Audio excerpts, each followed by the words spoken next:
kulanti wacan oo wanaagsan daawadayaal halkani waa madasha ugaaska tube waa mar kale iyo barnaamij kale oo gaar ah aynu kaga hadli doono halista caafimaadka ee ay leeyihiin weelka maacuunta ama weelka dheeha ama midab kale. haddaba daawasho wanaagsan. haddii aad channelka ku cusub tahayna fadlan subscribe sar.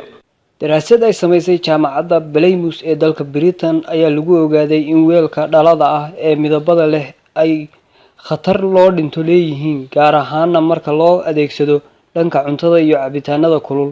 daraasadda ayaa hoosta ka xariiqaysa in weelka dhalada ah oo ay sawirada kala duwan ee dheeha ah ku xardhan yihiin ay kaydsadaan macdan culus oo sun ah sida cadmium iyo laxaamada. markii cuntooyinka kulkulul loo adeegsado oo cuntada lagu cuno ama cabitaanka kulul lagu cabo, macdantaasi waxay gelaysaa jidhka aadamaha waxayna keenaysaa saameyn caafimaad oo khatar badan, waxayna dilaysaa dareemayaasha iyo maskaxda qofka.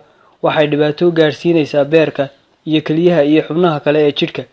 cilmi baarayaashu waxa kale oo ay ka digeen in midabada kala duwan ee weelku ku xardhan ay suuragal tahay in laga helo weelka kale ee aan dhalooyinka ahayn iyo qalabka kale ee aan sida maalinlaha loo isticmaalin oo ay ka midka yihiin ookiyaalaha.